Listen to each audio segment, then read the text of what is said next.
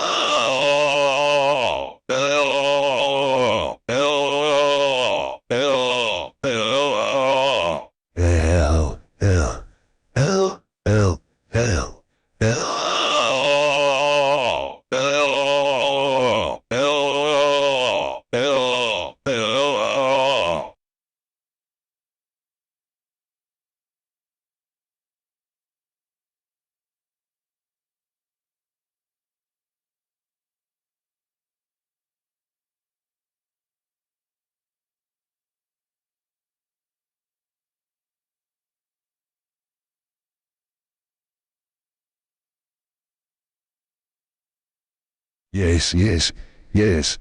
It's all clear now. It's clear way we need to do chat. We need to yell behind the air until God can hear you as scream. Hell. Hell.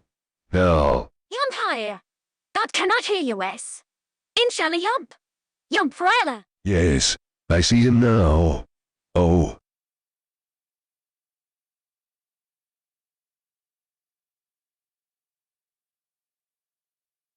Hey.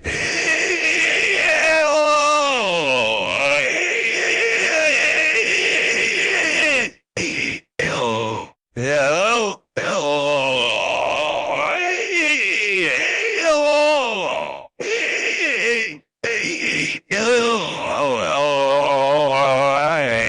Hey.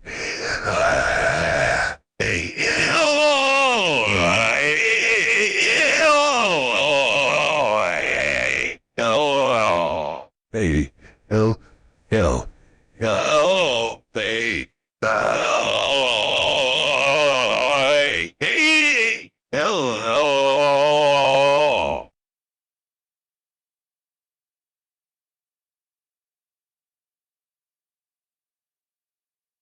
Rollo popularized the term hypergamy in the red pill community, which states that women will only be attracted to a higher status man. That's why so many red pillers get so obsessed about acting alpha. They do it out of insecurity.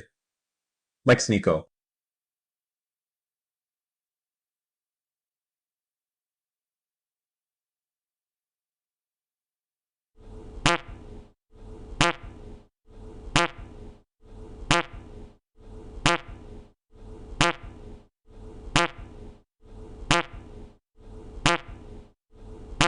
Fart, fart, fart, fart, fart, fart, fart, fart, fart, fart, fart, fart, fart, fart, fart, fart, fart.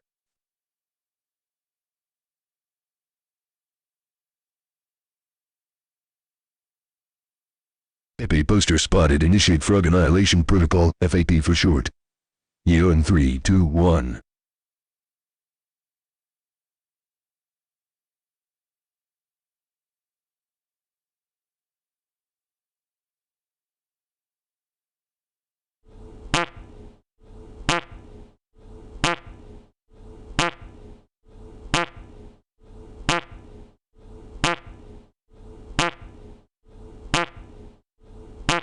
Fart, fart, fart, fart, fart, fart, fart, fart, fart, fart, fart, fart.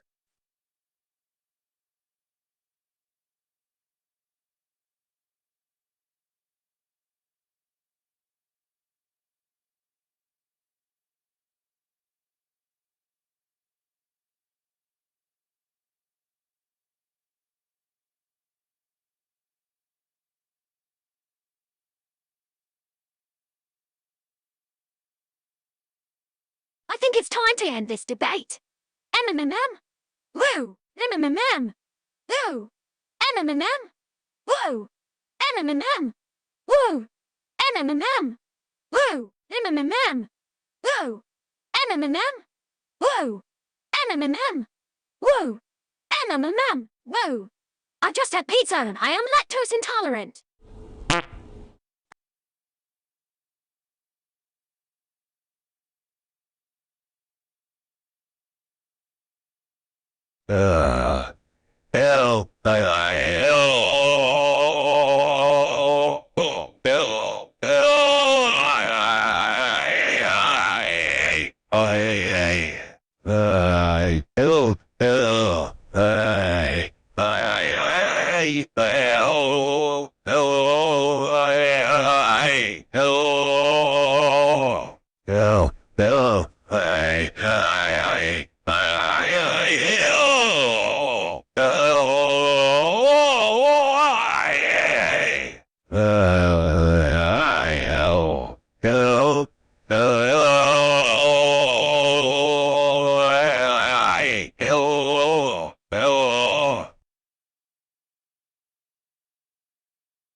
Cut me, fuck me, suck me, cut me, fuck me, suck me, cut me, fuck me, suck me, cut me, fuck me, suck me, cut me, fuck me, suck me, cut me, fuck me, suck me, cut me, fuck me, suck me, cut me, fuck me, suck me, cut me, fuck me, suck me, cut me, fuck me, suck me. Amen.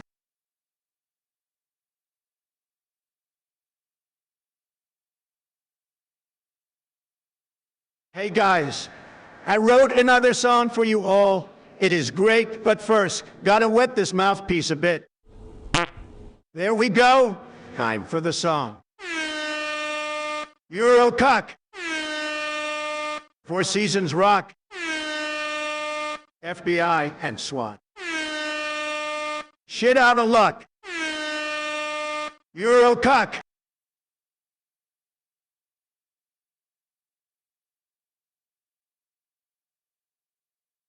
Chat when you are alone? Do you get sad? Do you tell yourself the next day it will better? You are coping, you are comparing. Things will not get better. When God sees me in heaven, will he be proud? Will he love me? That was a little bit dark, but okay.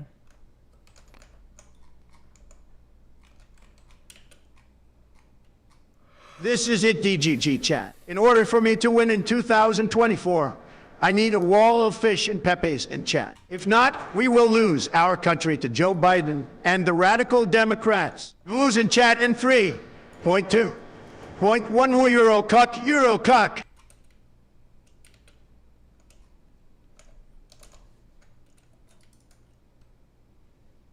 I just try to imagine aliens gaining access to the internet. The first thing they hear is a dono spamming. LOL. Crow? And based.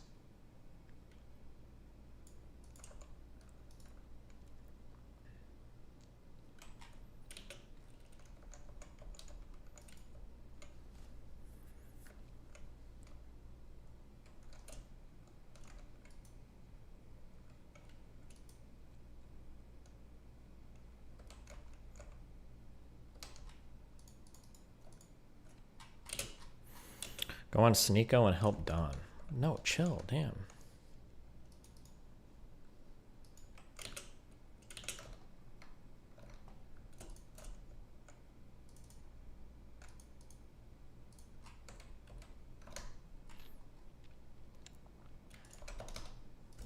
Fine.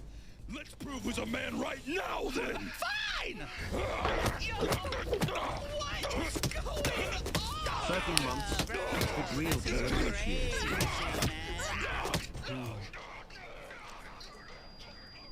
Who am I?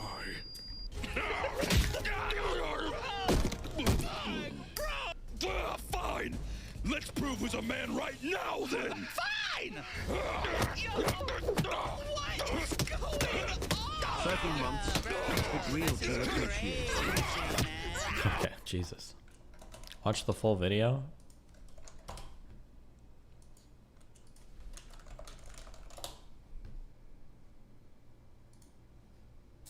Gentlemen, we've had success with phase 1.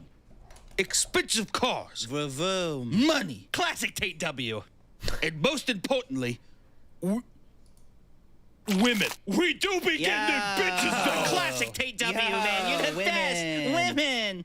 But It's time now for phase 2 of our journey. And that, gentlemen, is self-love. Observe closely, gentlemen. Oh, come Yo, is this real? Full send it, Tank. Yeah, hell yeah. Full send it, brother. Well, I gotta try this. Good idea.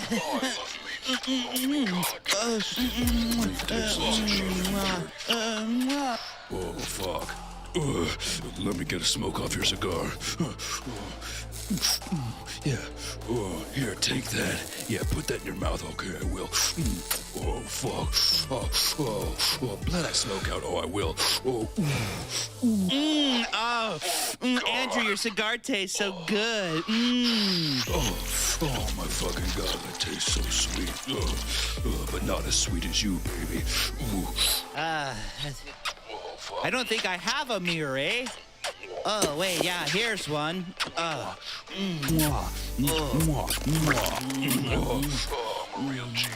a real top bloke, aren't I? Oh, Hey, yeah, wait. You are. Oh, you are. Hey, you wait. dirty fuck. Hold on, baby, Wait. hold on. Did he just give birth? What's going on, lads? What's the problem? You gave birth. That's like a woman thing, right? Yeah. Giving birth is like a woman thing. Yo, this is sus. Like, one of you guys are female or a woman or something, eh? I don't know, like something. Full send it. Guys, I'm not a female. If anything, he's the female. What are you talking about? You were the one calling me baby the whole time, which is classically a female move. Fine. Let's prove who's a man right now, then. Fine! What is going on? Bro, this is crazy, man. Who am I? Bro, no! Bro! Yo, who will lead us now?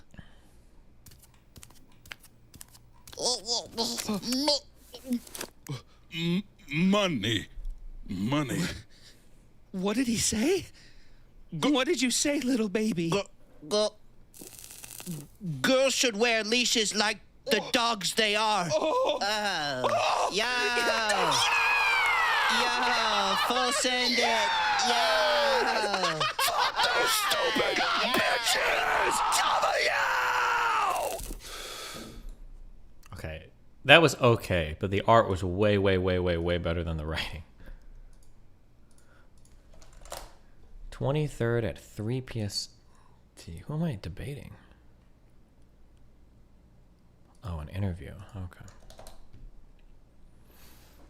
Okay. Okay. Google Drive. What do we got here? If Google Drive synced properly, you should have...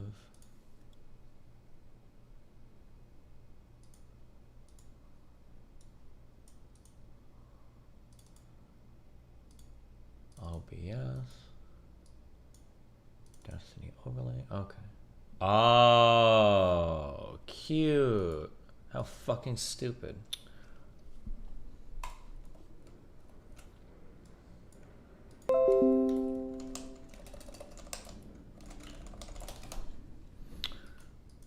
One, two, three, four. Boom, boom. Okay. Let's try now. Refresh. Cute. Okay. Wait, is my shit getting attacked?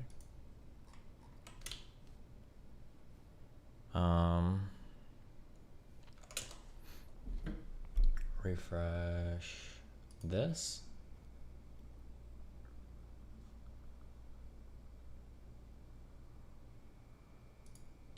Okay, donate to me so I can see if it works. It's the only way to know, guys. I need money. Oh, Isaac, donation coming through. Let's see if it works.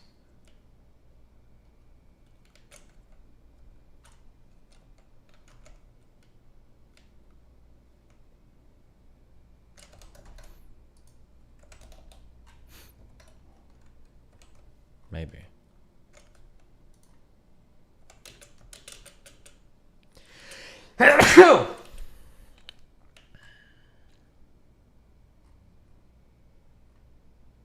What the fuck was this? Okay, dude. Oh, now my donor's just not doing anything at all, huh? Destiny the 9/11 conspiracy stuff seems bogus to me, but I genuinely don't have a response to the explosives part of the doc. Screen only lasts for like half a second. Why does the thing on screen not last for very long? Here's a donation to see if it worked.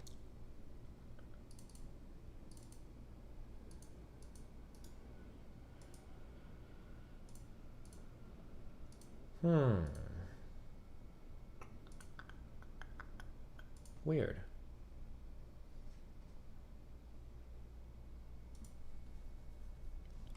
Oh, he might be sleeping now because I think he's Swedish. Yes. So.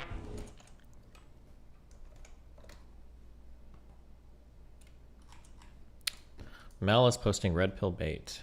Man brains are so boring. Uh-oh. You just had an abortion? We saw Twins? this. Twins. Yeah, double homicide. Bitch. I'm sorry. You just had an...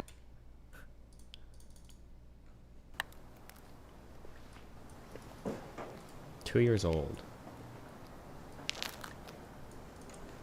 Hey, good morning, Kanye. Shut the fuck up. Hey, Kanye, are you mad at Jim Kimmel? Do you have anything to say about Jim Kimmel, Kanye? Do you think he was too much with you? Did he go in his garage? Oh, no, he didn't. Okay. Pepe wins. Hey, are you mad at Jim? Are you, no. Are you mad at Jim Kimmel, Kanye? How's it going, Kanye? Are they really allowed to be in his driveway? That's not private property? Stop asking me questions. You out in front of my house at 4 a.m. Talking about how's it going? It's not going good. Y'all here trying to take money out to make money off us. That's how it's going. It's 4 a.m. It's 4 a.m. and you ask me how it's going. You know I don't want you to say nothing to me. You hear what I'm saying? Respect that.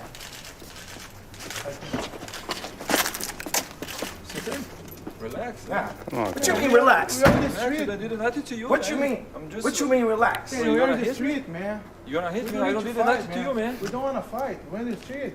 Come on, I'm Kanye. gonna change all this. Hello, dear Tiny. You need to know you ask like yourself it. if alpha males like him exist who would give the 9/11 terrorists a bear and beat down on the planes if they only had the chance. How is it possible for the government to maintain a mass conspiracy? Wow, good question. You left the. It's 4 a.m. You blood-sucking mosquito. You left the bag right there, Kanye. You want me to be standing out in front of your house at 4 a.m.?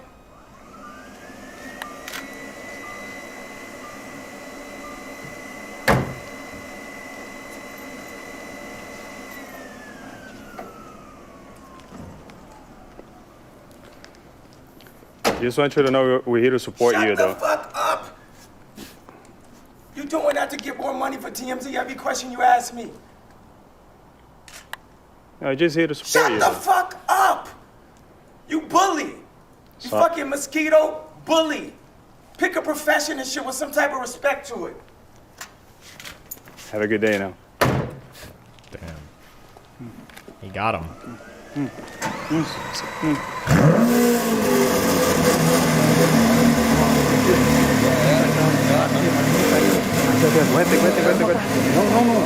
Vamos no teu carro? No teu carro? Me vai de carro. Vamos na torrada, dá pra sair um pra cá e um pra lá. Não, vambora, velho. Vai perder o cara, doido. Vai que eu vou pegar o meu carro. Vai pro teu. Eu vou pro Sandro.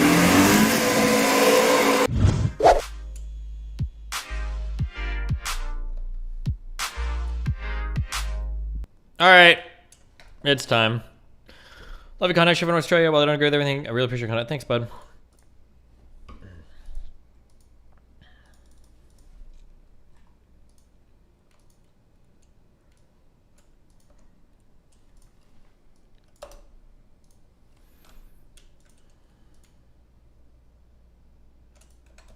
Good luck. Love your content.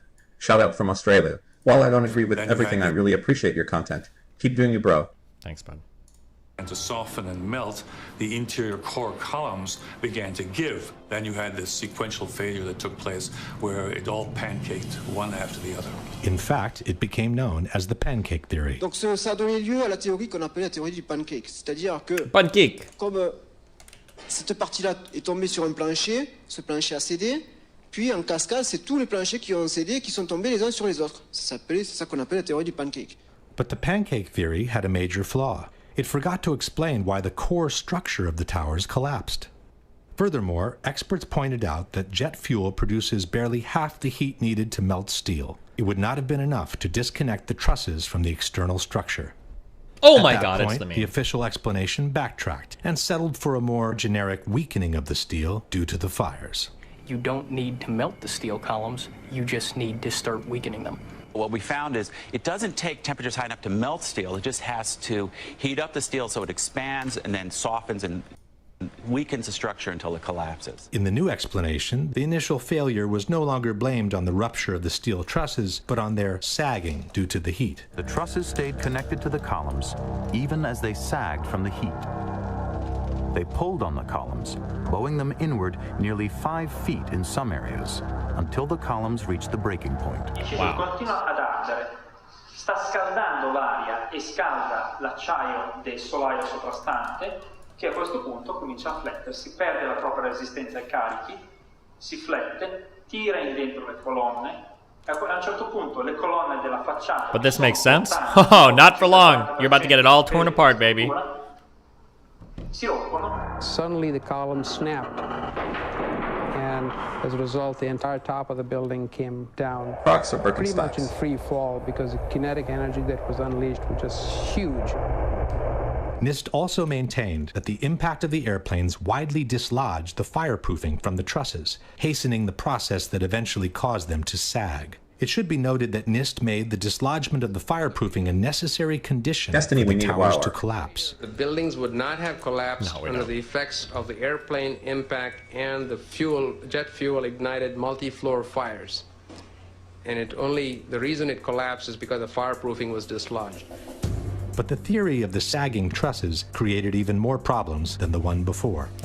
First of all, there is no proof whatsoever that the fireproofing from the steel had been widely dislodged by the impacts, as NIST has maintained. The steel structure of a skyscraper is elastic, not rigid, and it absorbs the impacts by slowly swaying back and forth, not by vibrating. The building swayed slowly one way toward the Hudson River to the west. And by the time it came Wait, hold on. The steel from the steel one before. First of all, there is no proof whatsoever that the fireproofing from the steel had been widely dislodged by the impacts, as NIST has maintained. The steel structure of a skyscraper is elastic, not rigid, and it absorbs the impacts by slowly swaying back and forth, not by vibrating. The building swayed slowly one way toward the Hudson River to the west. And by the time it came back, I just jumped up and just had to get out of the elevator. In fact, there are good reasons to believe that the fireproofing... So, I don't know fuck all about huge buildings, other than I think something my aunt told me one time. I don't even know if this is true or not.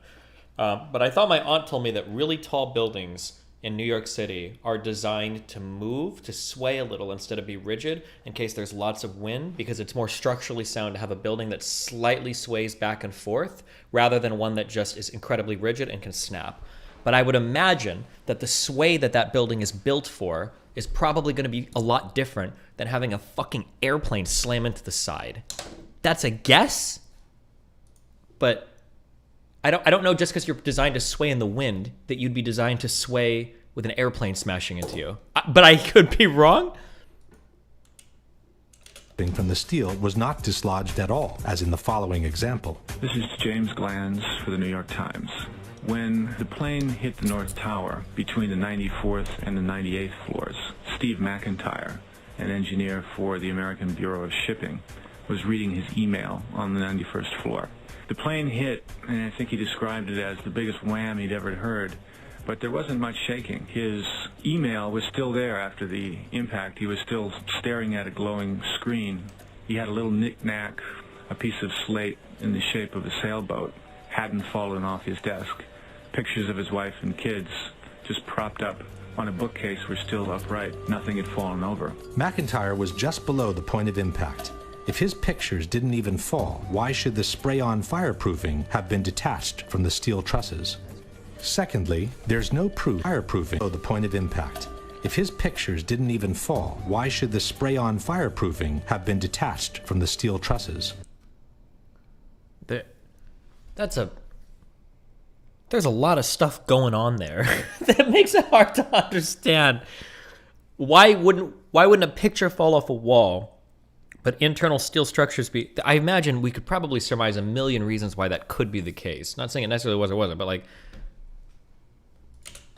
Secondly, there's no proof that the temperatures were high enough to seriously weaken the steel in any case, with or without fireproofing. The majority of the jet fuel was burnt up instantly in the big fireball, and it was gone. The fires that were left were office furnishings and carpet and things like that. A lot of things in these kind of buildings have to be fire resistant by nature. It's required by code. In their computer simulation, NIST claims to have observed temperatures beyond 1800 degrees during the fires. But NIST has used their own computational model, and they've never published the data from their simulation. When architects and engineers asked to verify the computer model used by NIST, their request was denied. The truth is that NIST itself admitted in their own report to have no proof for temperatures high enough to seriously weaken steel. From the NIST report we read, of the more than 170 areas examined on 16 perimeter column panels, only 3 columns had evidence that the steel reached temperatures above 250 degrees centigrade or 480 degrees Fahrenheit. Only 2 core column specimens had sufficient paint remaining to make such an analysis, and the temperatures did not reach 250 degrees centigrade. No conclusive evidence was found to indicate that pre-collapse fires were severe enough to have a significant effect on the microstructure that would have resulted in weakening of the steel structure. In other words, NIST openly admits to have no proof to support their own theory. Wow. In conclusion, the known facts are: steel melts at about 2800 degrees Fahrenheit. Softening can begin at about 1100 degrees Fahrenheit. Except for 3 isolated spots, NIST admits to have found no proof of temperatures beyond 480 degrees Fahrenheit, which is less than half the temperatures needed to seriously weaken steel. Question time. On the other hand, there is multiple evidence that the temperatures needed to seriously weaken steel were not reached for a sustained time in the Twin Towers. The first one is that a group of 16 people managed to descend through the area devastated by the impact without obviously being burned alive. One of them is Brian Clark. And when we came to the 78th floor, the last layer was standing, but it was cracked. And there were flames licking up the other side of the wall like this. It wasn't a roaring inferno. I sensed that the flames were maybe starved for oxygen right there, you know, in the interior. We kept going, and we got onto the 74th floor. When we got down that far, normal conditions. The lights were on, fresh air coming up from below. Attivissimo has maintained that these people managed to survive because in that part of the building, the stairwell runs on the side of the tower and not through the center. Quando sono passati di lì, sono passati attraverso una zona che era nell'angolo opposto rispetto agli incendi. Quindi è logico che non siano stati bruciati. Questa scala fa questo giro e scende. In truth, stairwell A traverses to the side of the tower on the 82nd floor, but Clark and his colleagues were on the 84th. This means they descended 2 floors in the center of the tower before crossing over. Furthermore, one of Clark's colleagues went back from the... What's the implication here? It sounds like that what they're trying to say is that a military drone was swapped out with the commercial airliner on the original plane. The military drone is what hit the Twin Towers. And after the military drone hit, sometime later, there was a controlled demolition of the towers. That's what the theory is, I think, in this documentary. Hold on.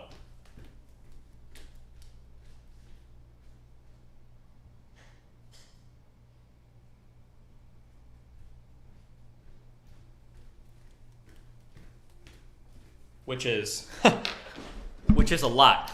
Now, there's no proof for any of that, unfortunately, but that's the alternative explanation, basically. The 81st worm to the red, 91st blue, floor worm yellow, red. before... Worm orange, green. Worm red, blue. Worm yellow, red. Worm orange, green. Worm red, blue. Worm orange, green. Worm yellow, red. Worm red, blue. Worm orange, green. worm yellow red.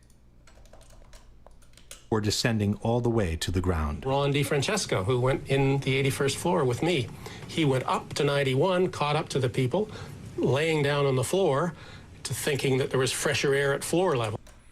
Why does it have to be a military drone? You can easily say the CIA orchestrated the hijacking or something. No, because they tried to prove in this documentary that cell phone calls couldn't have been placed on the airplanes. So they think that the theory presented in this documentary is that 4 commercial airliners took off from airports, and then those 4 commercial airliners were swapped with military drones, and then the commercial airliners landed in some secret military base. The civilians were walked off the planes, they were forced to make phone calls to their families, and then they were summarily executed afterwards.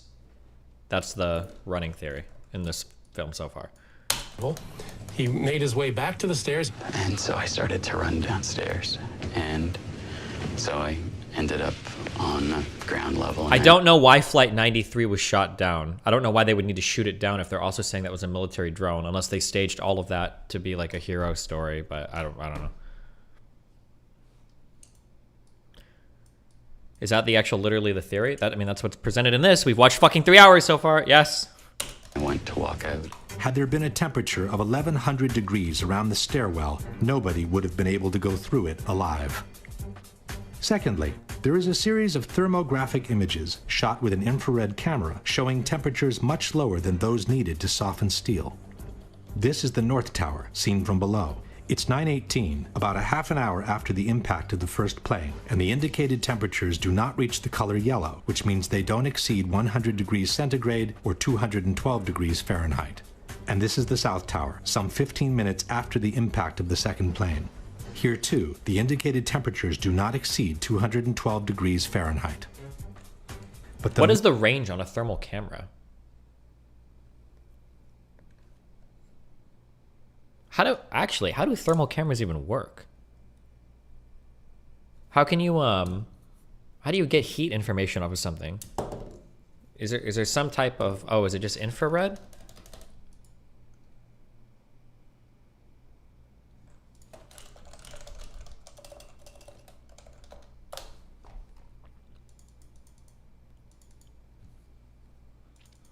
Everything emits infrared radiation.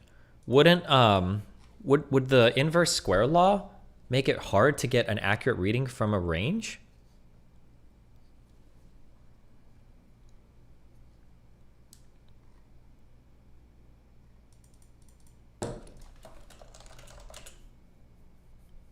Light uses inverse square law too. That's what I just fucking said. Does that apply so close? I have no idea. I don't know, would it?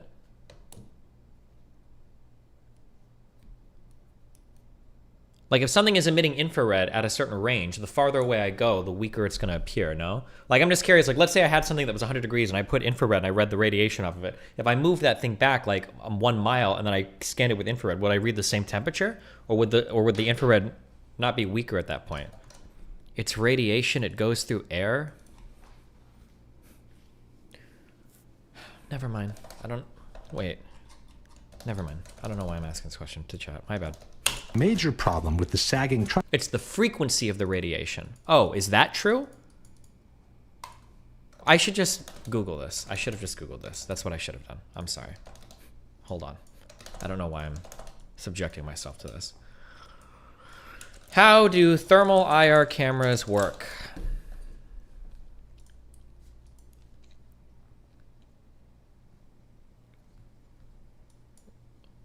Thermal infrared detection system utilizes sensitive to pick up radiation in the infrared part of the electromagnetic spectrum. An infrared camera detects the thermal energy heat medium, converts into an electronic signal. The signal is then processed to produce an image.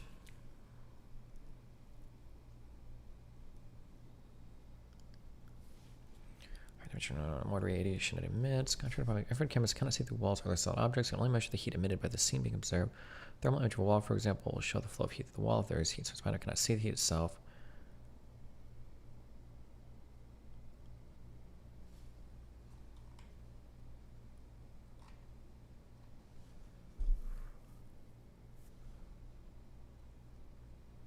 Huh. Fuck.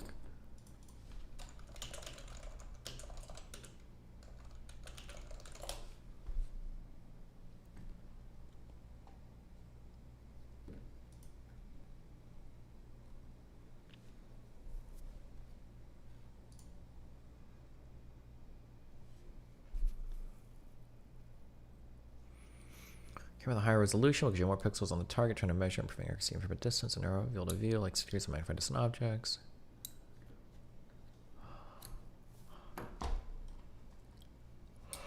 Huh.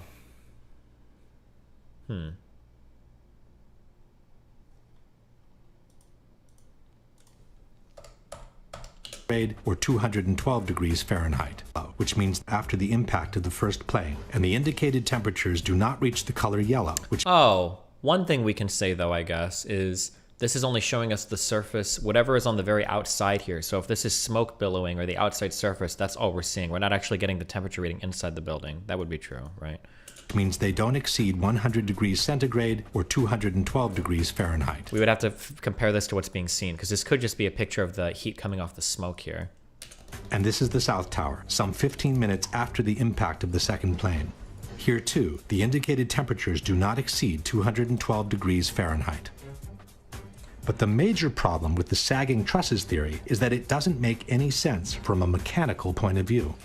Even assuming the temperatures were high enough to make them sag to such an extent, where did these relatively thin trusses find the strength to pull and then break apart a supporting structure much larger and stronger than they were? The phenomenon suggested by NIST is called thermal expansion. If one assumes that the trusses were forced to expand downwards by the vertical structures resisting the push, it means they were weaker than the structure, and they would have never found the strength to pull it inwards. If instead the trusses sagged on their own, so weakened by fire to become unable to support their own weight, where would they find the strength to pull and break apart the same structure that had easily supported them when they were strong and healthy? Would not the airplane crashing through the other part of it impact the total load that it could handle, or?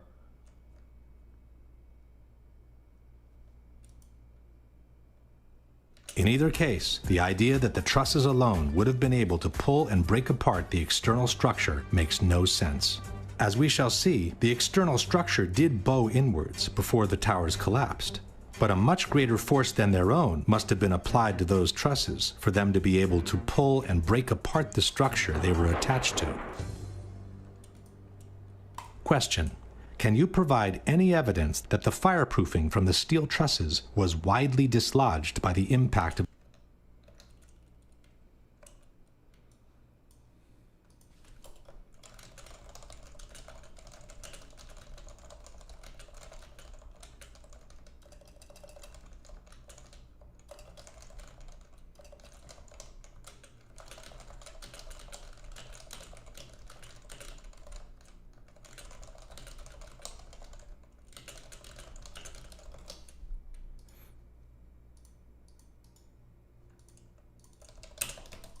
the planes, which NIST has made a necessary condition for... There's like 50 questions to go. Somebody told me the whole thing is 50 questions long. We're on question 30, which seems to line up given we're 3 hours. We've got an hour and 40 minutes left to go. Collapses to be caused by fire.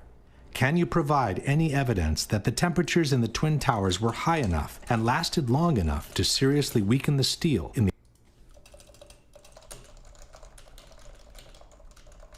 There's so many typos in this documentary.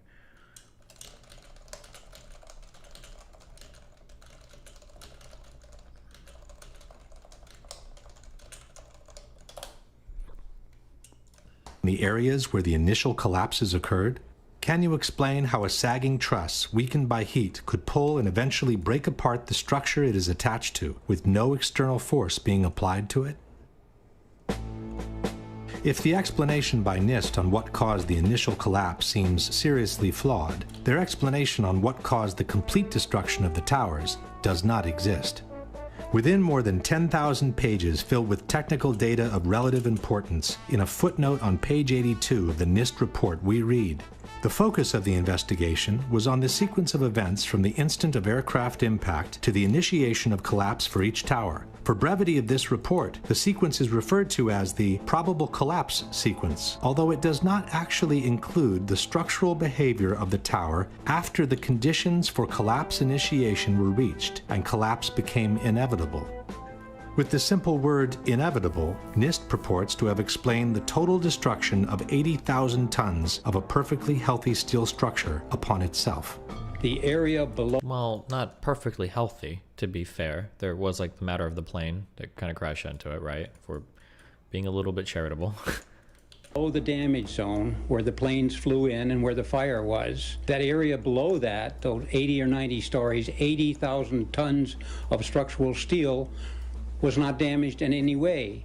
Yet you stood there and watched it destroy itself, wiping out floor by floor all 287 structural columns as if they didn't exist underneath the damage zone. When a well-known debunking website wrote to NIST asking for a clarification on the sequence of the collapses, it received a similar answer. NIST did not describe the specific sequence of events after global collapse initiated. This astonishing statement has been repeated by NIST over and over again under the most surprising of justifications. Once the collapse initiated, the video evidence is rather clear. It was not stopped by the floors below, so there was no calculation that we did to demonstrate that, what is clear from the videos. This is tantamount to saying, once the Pearl Harbor attack initiated, the video evidence shows that the US fleet was quickly overwhelmed by the Japanese, so we didn't feel the need to find out why it happened. To make up for this embarrassing void, the debunkers often point at some independent studies which purport to explain the collapses by gravity alone. Ci sono opere tecniche come quelle che vedete citate qui che analizzano in estremo dettaglio la dinamica del crollo delle torri gemelle e non trovano. Why the fuck are there French and Spanish and whatever the fuck debunkers? Okay, this is our conspiracy. Get out of here, you nasty Europeans. The study most quoted by debunkers is called What Did and Did Not Cause the Collapse of the WTC Twin Towers in New York by Czech engineer Zdeněk Bazant. But in his own study, Mr. Bazant admits to have worked on a one-dimensional model while he states... I feel like, I don't know if I just got, Twitter must be recommending me meme accounts now or some shit, because I feel like I see so many goddamn fire fucking memes on Twitter.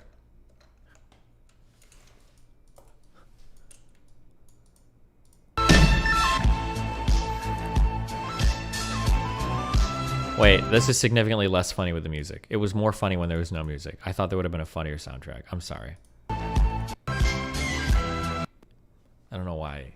Now that meme is ruined. Now I look like a fucking loser. The High Tilt in New York by Czech engineer Zdeněk Bazant. But in his own study, Mr. Bazant admits to have worked on a one-dimensional model while he states, the high tilt seen on the South Tower top would call for a three-dimensional model of progressive collapse. In any case, it is not up to private studies to explain the collapse of the Twin Towers. NIST received $20 million of taxpayers' money to determine why and how World Trade Center 1 and World Trade Center 2 collapsed following the initial impacts of the aircraft, and to this day, they have not done so. This is why Architects and Engineers has kept pressing NIST, asking them to publish their data in regards to the potential energy released during the downwards movement of the upper stories and the absorptive capacity of the intact structure below the collapsed zone. Structural engineers do this every day. This is not rocket science. You have the known weight of this building mass. You have what are known columns below it in order to resist it.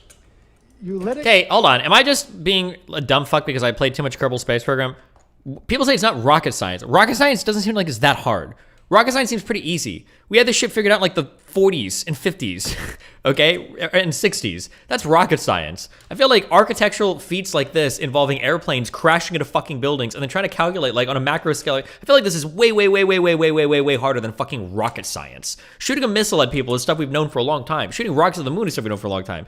Figuring out how buildings collapse when they're 100 plus stories tall, when 747s hit them at massive speeds, this is a way more difficult question. I don't know, man.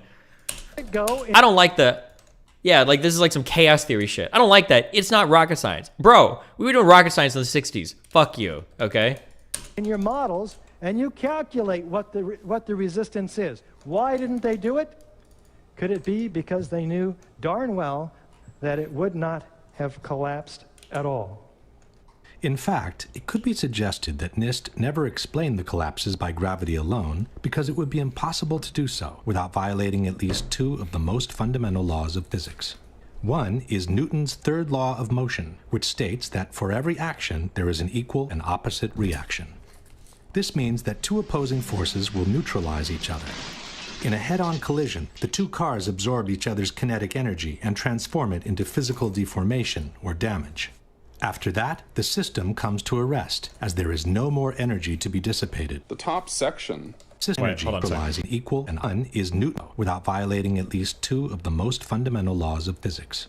One is Newton's third law of motion, which states that for every action there is an equal and opposite reaction. This means that two opposing forces will neutralize each other. In a head-on collision, the two cars absorb each other's kinetic energy and transform it into physical deformation or damage.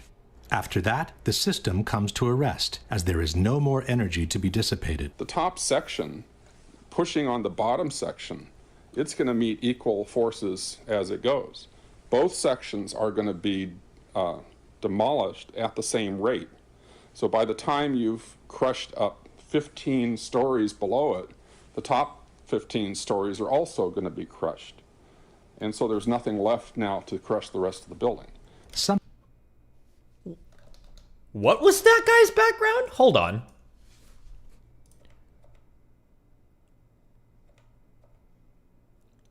BS in physics and a MS in mathematics.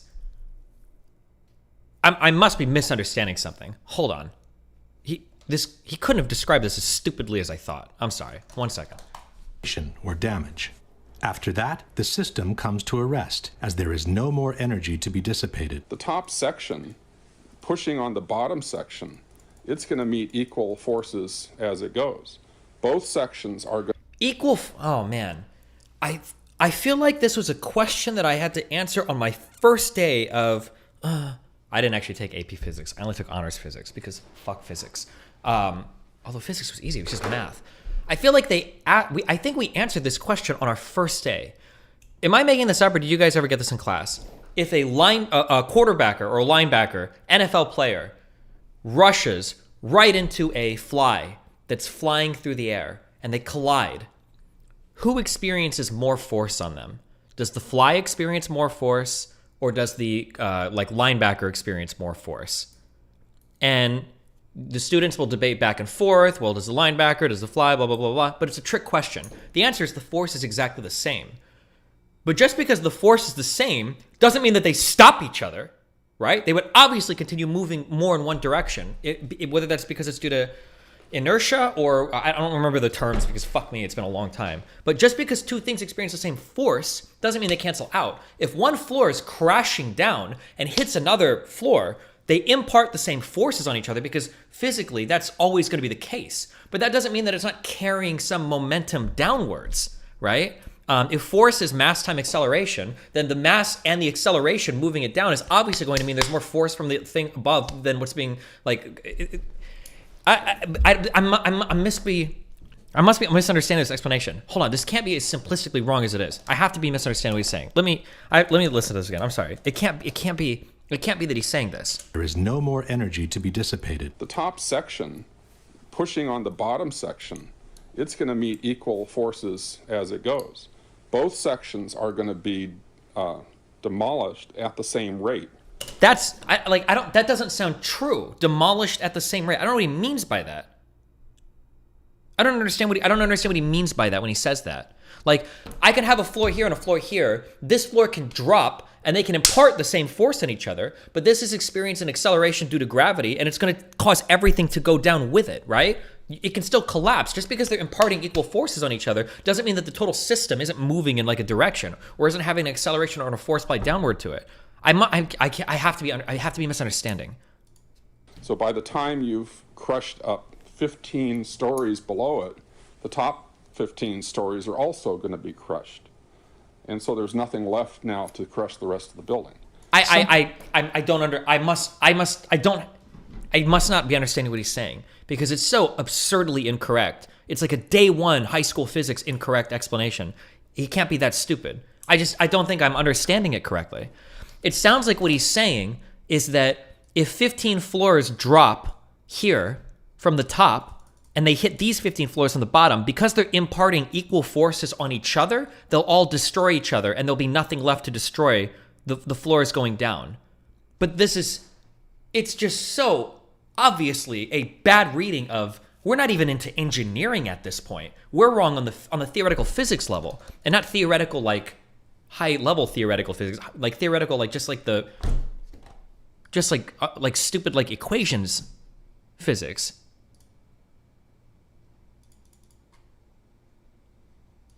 Nothing of this kind is what we should have seen when the top section of the towers collapsed onto the lower one. The upper and lower sections should have mutually destroyed each other until all the energy is dissipated and the system... But the higher thing has an energy being applied towards it moving down because there's an acceleration due to gravity. No? There is an unequal amount, like if we wanted to look at it another way, there's an unequal amount of potential energy in this system, right? Because the potential energy here is going to be higher than the potential energy here, which is going to be higher than the potential energy here. If we tear away the support for one thing at the top and we drop it, the potential energy converts into kinetic energy, and that system is going to cause like a downward movement throughout the entire thing. I wish I had better words to describe this. It's been so long since I've taken physics. This is like so obviously not correct. I just can't be understanding it. I must just be misunderstanding.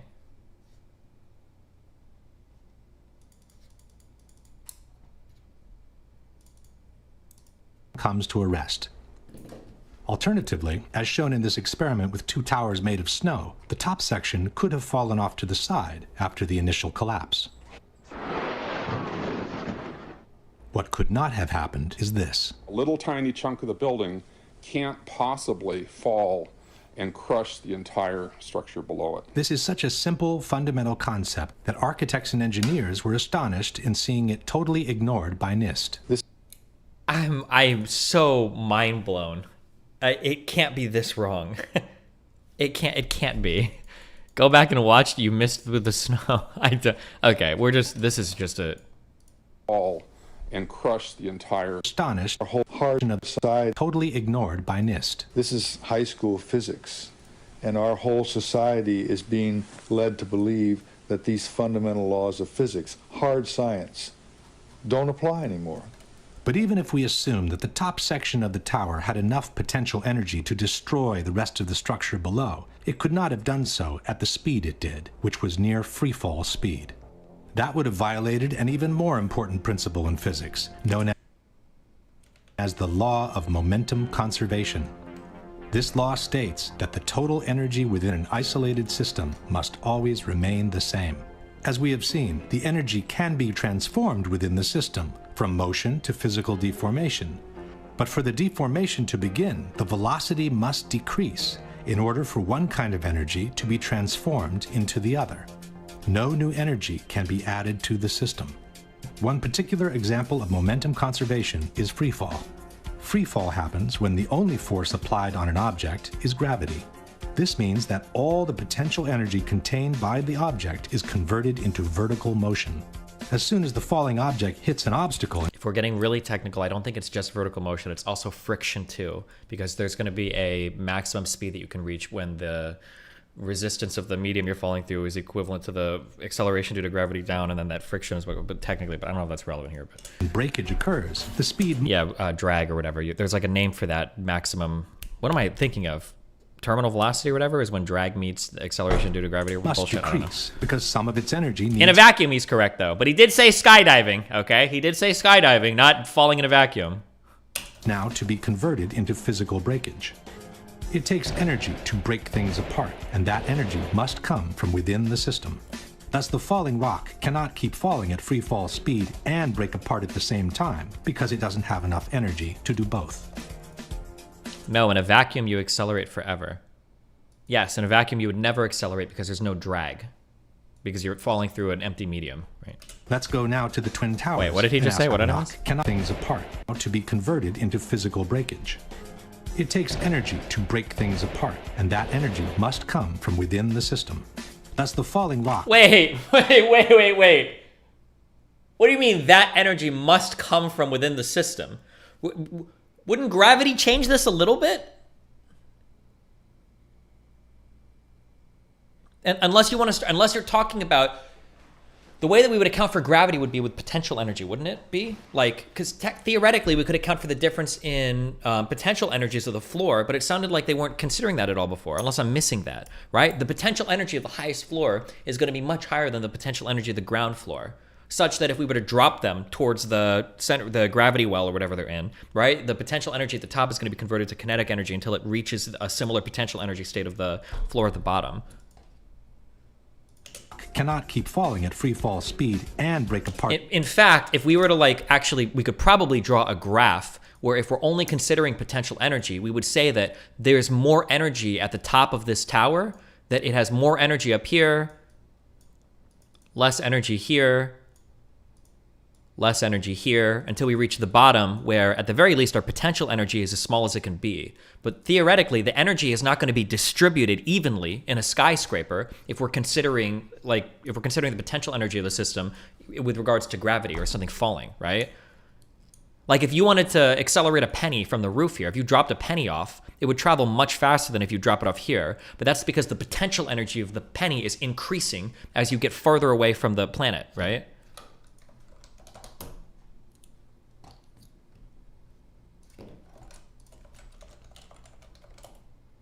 Wait, hold on.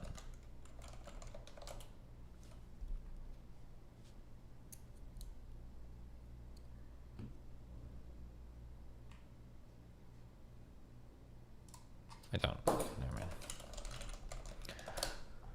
mind. The potential energy of the top would only be expressed if it felt like your penny in free fall. Well, but that's what's happening when the floors are collapsing, though. No, is they're falling, right? At the same time because it doesn't have enough energy to do both. Let's go now to the Twin Towers and ask a simple question. Assuming that the top section on the left contains enough potential energy to destroy the rest of the tower, and assuming we dropped both upper sections at the same time, which one would hit the ground first? It would be the second, of course. Hold on. Oh fuck, we're really testing all my high school physics knowledge has come to bear. Same time, which one would hit the ground first? It would be the second, of course. As it finds no obstacles in its path, the section on the right would quickly accelerate to free fall speed and maintain it all the way to the ground. The section on the left... This is probably true, but I don't know what the difference in speed for the two of these things would be, right? Instead needs to use some of its energy to destroy the structure below, so it could never achieve free fall speed. In the case of the Twin Towers, however, both upper sections fell with an acceleration close to free fall speed, as if their path had been practically free from obstacles. It took each tower between 10 and 12 seconds to collapse to the ground, while an absolute free fall time would have been 9.2 seconds. Fuck, I don't know how to validate either of those numbers. Hold on.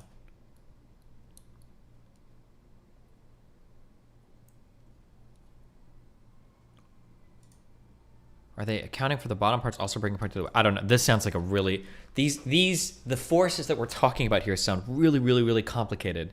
How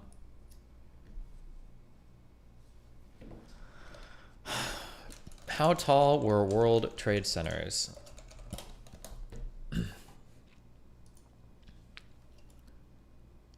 I don't even know how I could calculate free fall of the top of a building. I don't know, because in order to know free fall, I would need like the drag coefficient or whatever, right? I don't even know what that would look like. I don't even know I could type in to find that information.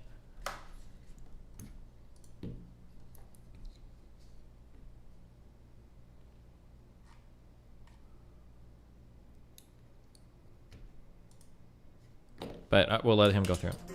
In other words, both upper sections of the towers found enough energy to destroy 80,000 tons of healthy structure below while accelerating to near free fall speed. This is, as we have said, absolutely impossible by gravity alone. Okay, hold on. Am I blind?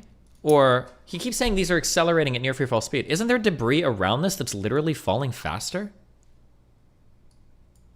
Am I wrong? It looks like it, right? Am I crazy? It looks like there's stuff that's falling around the tower that's literally falling faster than the actual tower itself. In other words, both upper sections of the towers found in... Like there's stuff that like falls off the side of this. It's moving down quicker than the... 80,000 tons of healthy structure below while accelerating to near free fall speed.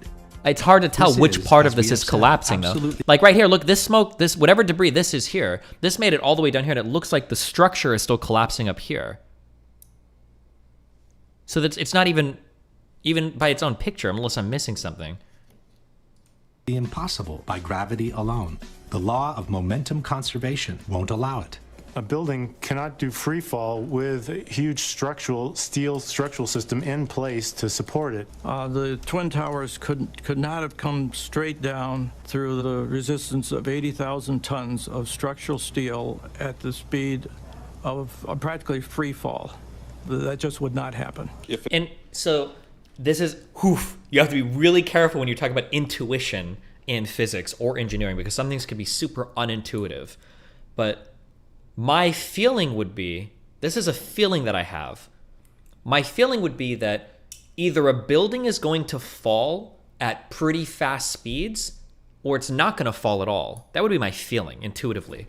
That when the top floor drops, it would have enough kinetic energy to bring down the next floor right as it hits, and then now you've got twice the mass. That would bring the next one down right as it. But if it falls and stops, then it's probably not going to stop, wait for a minute, and then fall again, stop, wait for a minute, then fall again, stop, wait for a minute, then fall again. It's probably either going to come down pretty quickly or not at all. That'd be my guess in general. You lose momentum with each collision. Doesn't matter if you lose momentum. Remember, force is mass times acceleration. You might be losing momentum, acceleration, but you're gaining mass, right? So 2 floors together, dropping at half the speed, will have the same amount of force as 1 floor coming down at twice the speed, right? It doesn't have to be moving as fast as it comes down in order to impart the same force on the next floor, because you're gaining mass as the floors are coming down. Especially if there are 15 floors above that are falling initially.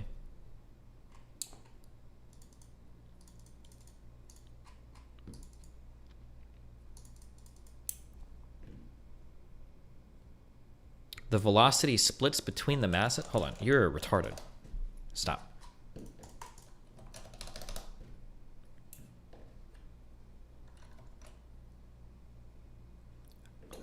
Okay, but when there's less building on top, the bottom floors don't have to work as hard to keep everything up? I don't know what that means. Okay. If in fact it actually hit and made an impact, it was effectively crushing anything, pushing hard on this core structure below it. Oh, true. Why do I even have some? My bad. That's what we need. Okay.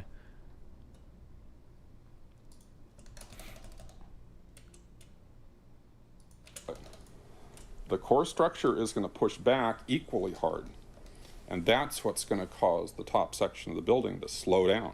As energy... I feel like I'm misunderstanding. I need a physicist. Do I have a physicist in chat? This guy is either misunderstanding day 1 high school physics, or I'm missing something more complicated that I just don't understand. Just because 2 things impart the same force on each other, which everything will in a collision, doesn't mean that they're both going to be impacted the same way. If you punch somebody in the face as hard as you can, both your fist and the face are feeling the same force, but that doesn't mean they're going to stop. They don't cancel the movement out. That's only going to be true if the... It's only going to be true if the acceleration and the mass are the exact same when both things collide with each other. Am I misunderstanding what that guy's saying? Or is this guy like where did he get his physics degree from? Oh, Kleptic Heist, you're in here. Am I misunderstanding what this guy's saying? Is there a more complicated physics concept that I'm not understanding? Or is he keeps saying they experience the same force, which is true, but then he says the effect should cancel out, which is not true. That just would not happen. If in fact it actually hit and made an impact, it was effectively crushing anything, pushing hard on this core structure below it. The core structure is going to push back equally hard, and that's what's going to cause the top section of the building to slow down. As energy is drained away from the system to deform those members, it would slow down the descending mass and cause a descent at less than free fall speed. You would have to show this with equations. It's more complicated than that because it's picking up kinetic energy as well as it's falling, right? Like, I don't like this whole section. We're just gonna watch the rest of this and go through. I feel like this is like all bad physics, but I might be retarded. I don't know.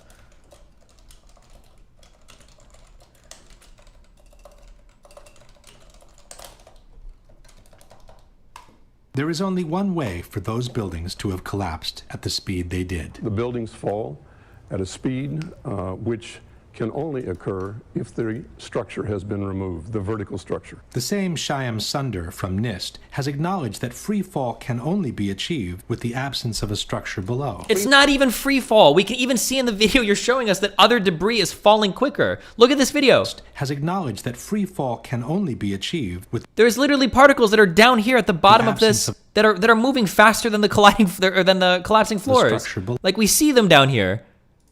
Free fall time would be an object that has no structural components below it. But what could have removed the supporting structure below, since the falling section didn't have any extra energy to do so? The fact that it's coming down at free fall says all of the energy is being used to just make it go straight down, which means it's coming down through itself and not breaking up the building as it goes. Something else has to be clearing the way. There is only one known way to allow that kind of acceleration while removing the supporting structure. A building cannot do free fall without it being demolished. Blown up. That's the only way it could come down at free fall. The only way that a building can accelerate as it collapses is by having pre-engineered, precisely timed, and precisely placed explosives. In other words, controlled demolition.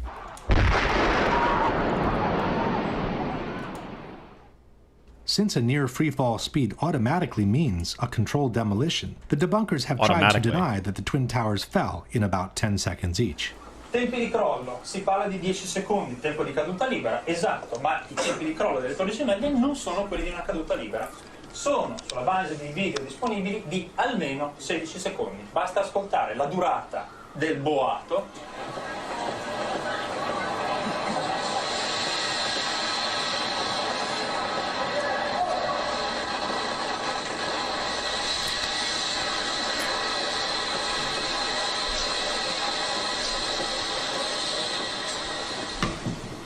Quindi, se avete contato con me, sono un po' più di 10 secondi. Hold on. More mass won't make it fall faster. They're just trying to say that it should be slowing down, not that the force is getting reduced. They are correct that it should be slowed down, but the question is by how much. That's what I'm trying to say. More mass means that it will be slowed less. If I take a bowling ball and I drop it from right here, and I'm holding a piece of paper here and it goes through the paper, the speed will be impacted, but it'll be very, very, very slight, right? We couldn't count with him, as it's very difficult to establish the exact duration of a collapse by listening to the sounds only. Furthermore, a couple of seconds more or less would not make a big difference, as the time for the transfer of momentum between each collapsing floor must be considered anyway. Well, what would the time be? By the time you're hitting these bottom floors, you've got 50 floors that are falling on another floor. Do you need that much time to transfer? I feel like the time would almost be instantaneous. It would be upon impact. How much time does it take for a car to impart all of its kinetic energy into another car in the form of damage? It happens in the accident you showed. My guess would be, on a car accident, less than 100 milliseconds? Probably less than that. Less than 50 milliseconds? If two cars are going 60 miles per hour, you could probably do the math. Two cars going 60 miles an hour at a certain length, how long for them to it's going to be in a matter of like milliseconds. Probably less than 15 or 20 milliseconds. That'd be my guess. Because again, if the things were falling and it didn't crush it instantly, it probably wouldn't continue to collapse. It'd probably just fall and sit there for a while, and then maybe weaken it over time and then fall again. So a floor impacting on a floor below would transfer momentum, and those floors would transfer momentum, such that in the Twin Towers, if you didn't have any columns whatsoever, it would still take a minimum of 30 seconds for these towers to collapse. Just by transferring the momentum of the floors. In any case, I need them to explain this because I'm too physics retarded to understand. Why do you think it takes so much time for you to transfer momentum? The transfer of momentum is going to be almost instantaneous. It's the actual equation is, or it would be the speed of sound through the medium. That's how long it takes for momentum to transfer. When you hit something, it's going to be the vibration of the particles, which is the speed of sound through wherever the medium is, which is going to be incredibly quickly. I don't know why they think it takes, am I wrong? I don't know why they think it takes a long time to transfer momentum. It's happening at the speed of sound through the medium, which in a solid is going to be faster, I think, than through air. I don't understand where this phrase is coming from or what the justification is, or... The near freefall speed of about 10 seconds has been confirmed by different official sources. The 9/11 Commission wrote that the South Tower collapsed in 10 seconds. Mr. Sunder from NIST has confirmed similar timings. The measurements have indicated that Tower 1 collapsed in about 11 seconds and Tower 2 collapsed in about 9 seconds. Mr. Sunder has also acknowledged that the towers came down practically at free fall speed. As a result, the entire top of the building came down pretty much in free fall. The same admission is present in the official report. Since the stories below the level of collapse initiation provided... hold on, I'm sorry, because I see this. I've got a conspiracy duder in my YouTube chat. The building is more than paper, Limeo. Bro, none of the answers here are obvious. Like, the building is more than paper, yeah, but do you know how many tons of concrete and everything that's falling in a downward motion that it's probably not meant to absorb? I'll buy into the idea that the building could probably take some damage, some shear force applied on the sides, sure, but I doubt that the floors were meant to withstand, 5, 10, 15, 20, 30, 40, 50 other floors falling on top of it. My guess is going to be that by the time you get near the bottom of that, or even maybe towards the top, it is going to be basically free fall. It's going to come crashing through all the other floors. There's not going to be much of a stall there. Little resistance, the building section above came down essentially in free fall. At this point, we can pose the following question. Given that the building section above came down essentially in free fall, given that for free fall to occur, no supporting structure must be present, and given that the falling sections didn't have any extra energy to destroy the structure...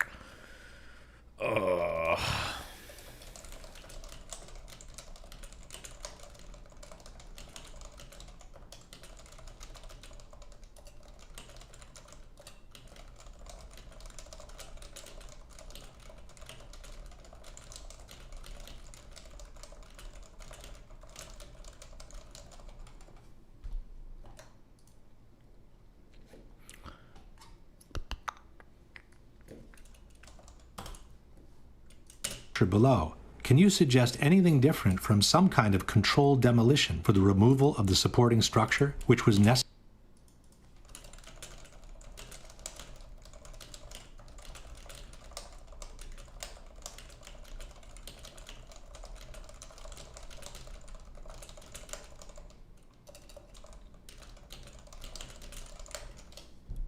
Jesus.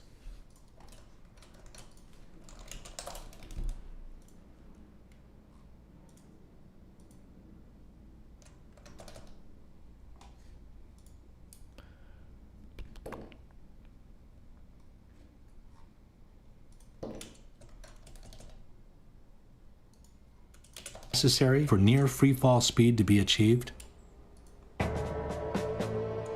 At this point, one may wonder what the response by the debunkers has been to all the scientific arguments presented by architects and engineers. There has been no response. All the debunkers have done is to either belittle this association of professionals or to ignore it altogether. Et pour les ingénieurs, quand vous regardez les ingénieurs qui ont signé, alors là, c'est hallucinant. C'est-à-dire que vous avez des ingénieurs en électricité, en hydraulique, en sûreté nucléaire. Enfin bon, c'est vraiment la tour de Babel de l'ingénierie. Les personnes qui sont compétentes en calcul de structure, alors je les ai regardées, une petite trentaine. Je suis généreux. Whether the experts in structural engineering are 30 or 300, it should not make any difference. It's their arguments that must be refuted, and Kirant has never done so. Attivissimo instead has... Some guy in here is wanting to debate you in YouTube chat? Who? Give me the name. Which one?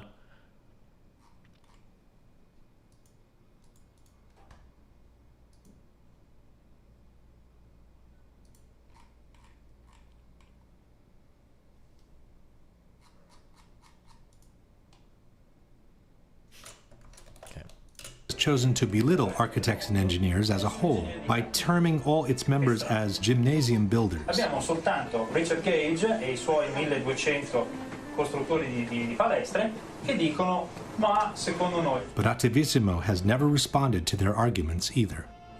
But the most shocking statement comes from Popular Mechanics. In their book, Debunking 9/11 Myths, they wrote, "Not one of the leading conspiracy theorists has a background in engineering, construction, or related fields."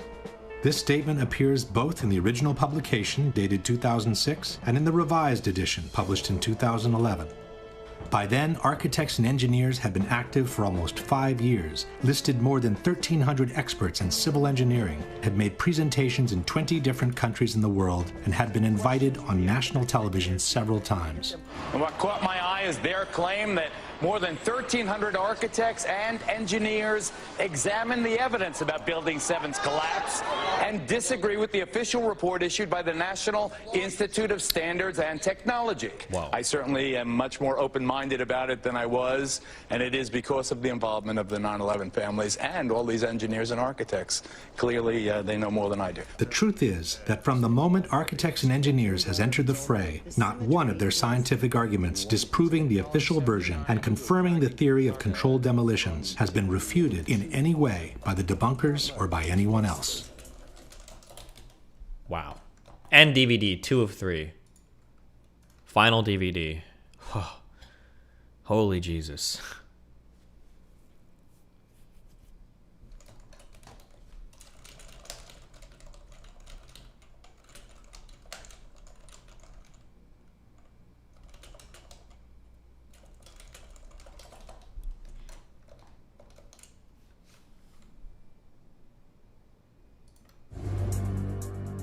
Let's now return to the previous question, which is still unanswered.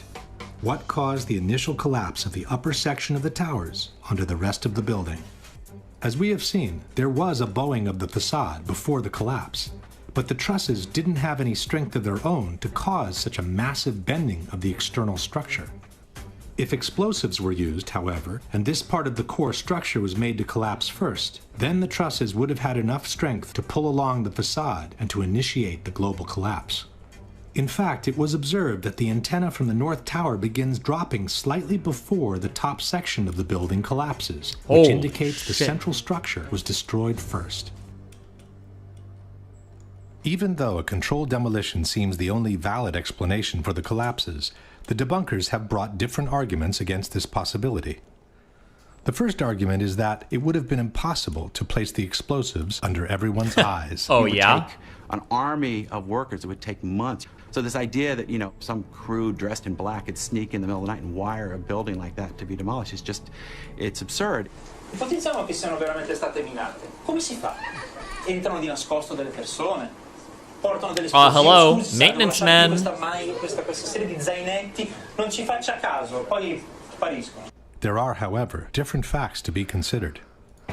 The first one is that in the months previous to 9/11, a major renovation of the elevator system in both towers was undertaken. From the March 2001 issue of Elevator World, we read, Ace Elevator undertook what was perhaps one of the largest, most sophisticated elevator modernization programs in the industry's history at New York City's prestigious World Trade Center. No one is suggesting that this company had anything to do with the possible planting of explosives. But such an extensive renovation process would have certainly provided the cover for a special team to access the internal structure of the buildings at any given time. As explained by Richard Heumann, Chief Electrical Engineer for the Twin Towers, the elevator shafts gave direct access to the core columns. I'm very familiar with the interior structure that surrounded the elevator shafts. And, of course, their access to the elevator shafts gave them total access to the surrounding core columns, the interior of the core columns. Secondly, the movement of heavy equipment on floors that were supposedly empty was noticed in the weeks leading up to 9/11. Scott Forbes worked for a financial institution on the 97th floor of the South Tower. It must have been at least 4 to 6 weeks before 9/11. It was like rebuilding work going on upstairs. The tenants, the people from Aon who had been removed somewhere else, the offices were just vacant. And there was a lot of heavy machinery building work going on. It was almost like pneumatic drills and lots of hammering. So much so. Why bother with the planes at all if they were just going to blow up the buildings anyway? Wouldn't it fit with the 93? Yeah, that's true. Why not just say terrorists bombed the buildings? Like, instead of inventing the whole thing about planes. Because they're going to say, well, the planes made it look more credible. But, you're introducing so many more variables. Why not? Because you could just say Al-Qaeda bombed the buildings. They already tried to bomb the buildings one time, right? That the floors were shaking. That's how noticeable it was. It was almost as if something heavy was being moved and then it was being taken off wheels and it was like boom. Our floor underneath literally shook. You could feel the weight above you. William Rodriguez, an employee at the Twin Towers for more than 20 years, recalls a similar experience. As I stood there on the 33rd floor, I heard very strange noises on the 34th floor. I heard very heavy equipment being moved around, and it sounded like dumpsters with metal wheels being moved around, and I got scared because I knew it was an empty floor. Nobody was supposed to be there. As a matter of fact, not even the elevators stopped there. You have to have a special access key to open the door on the 34th floor. Thirdly, after the 1993 attack, bomb-sniffing dogs had been adopted in the security system of the Twin Towers. But on Thursday, September the 6th, bomb-sniffing dogs were abruptly removed, according to a security guard, with no apparent reason. And lastly, there was an unprecedented power down in the South Tower on the very weekend before 9/11. For the first time in 30 years, all the security systems in the building had become useless at the same time. People could come and go as they pleased, even in protected areas, without being seen nor recorded by surveillance cameras. The previous weekend, there had been a power down. Because of the power down, there was a complete breakdown of security that weekend. We had guided tours coming into secured areas by mistake and nobody picking it up because there's no intrusion alarms or anything else. Scott Forbes was also present during the power down. There was a power down in the South Tower on the weekend of the 8th and 9th of September. It wouldn't have just have affected camera security. It would have affected all the secure systems on doors for either key locks or security badges and so on. To undo them, they weren't working because they're all powered by electricity, so there was no power, there was no backup system, therefore they were all open. What again was the excuse that the Port Authority gave you, Scott, for this 36-hour period of the power being down in the South Tower? The explanation was that there was a recabling exercise to increase the bandwidth of networks that were available in the towers. But what I can recall is that there were plenty of toolboxes, there were plenty of spools of cable, there were men around wearing overalls. You know, they appeared to be like engineers. At the time, it seemed perfectly legitimate what they were doing because this was the story we were given, that there was a recabling exercise. The debunkers are right. It would have been very difficult to bring in the explosives without being noticed. But with the proper cover story, it could have been done under everyone's eyes, in full daylight, without anybody even questioning what was going on. Another argument by the debunkers is that controlled demolitions, supposedly that power down thing has literally only ever been brought up by that one guy, unless somebody has another source for that. I feel like if they lost power for 36 hours, when there should be pictures of like the World Trade Centers at night not being lit up or something. That should have been like a pretty obvious thing, I would imagine. If anybody else has a source, I'd be interested to see it. Say, always begin from the bottom, while the destruction of the Twin Towers clearly started from the top.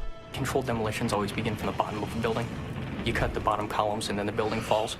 If you look at the World Trade Centers, both of them began at the impact wounds where the planes hit. Il crollo della torre parte dall'alto, mentre nelle esplosioni controllate parte sempre dal basso. Si demoliscono le fondamenta, poi si va su e la torre, il palazzo che deve essere demolito, crolla subito. But this is not true.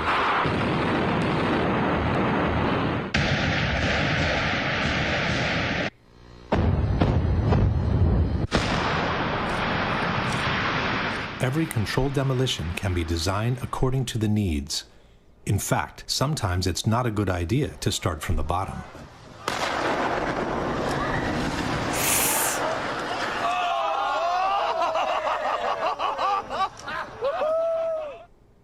This brings us directly to the issue of explosions. In the same interview where he praised the solidity of the Twin Towers, John Skilling stated, "I'm not saying that properly applied explosives, shaped explosives of that magnitude could not do a tremendous amount of damage. I would imagine that if you took the top expert in that type of work and gave him the assignment of bringing these buildings down with explosives, I would bet that he could do it." On September 11, there were dozens and dozens of loud explosions reported by firefighters, policemen, journalists, and regular citizens, both before and during the collapse of both towers. For all these explosions, however, the debunkers have a blanket explanation. The witnesses were confused. They were not real explosions. È interessante notare che tutti I testimoni che parlano di esplosioni le hanno sentite, nessuno le ha mai viste. There are things that happened inside the building, pieces coming loose as a result of the extreme impact, very well may have been interpreted as explosion. Molto spesso I profani parlano di explosion, ma non intendono strettamente la carica di dinamite che fa boom. Parlano di botto, di boato, e il boato può essere dovuto a tante ragioni. What's an explosion sound like? Most people don't know because most people have never heard one. So any sharp, loud bang, that's probably an explosion. The fact is, most of the explosions were reported by firefighters and policemen, and no one knows how to recognize an explosion in a burning building better than they do. As we were getting our gear on and making our way to the Wait, is that true? How many firefighters and policemen have heard exploding buildings before? stairway, there was a heavy-duty explosion. Everybody just started running for the door. Everybody was trapped. New York's bravest never had a chance. We really never even got that close to the building. An explosion blew and it knocked everybody over. The whole time you're hearing boom, boom, boom, boom, boom. So I think I know an explosion when I hear it. In August 2005, the New York Times published 12,000 pages of oral histories rendered in the voices of 503 firefighters and emergency personnel who were present at the Trade Center on September 11. Over 100 of them, 1/5 of the total, has reported explosions in the buildings prior or during the collapses. Regular citizens also seem quite capable of telling an explosion from a simple object falling to the ground. Something, either they blew the lobby up or something, because it blew the glass out of the doors and knocked us all down, and I got smoke and everything on me. I just feel a little shook up because I got blasted, you know. So. Before proceeding, one thing should be known about controlled demolitions. Just like the Twin Towers, most modern buildings are built with a high redundancy factor in terms of structural strength. For this reason, a series of preliminary explosions is normally needed in controlled demolitions to weaken the structure before the actual collapse can be induced.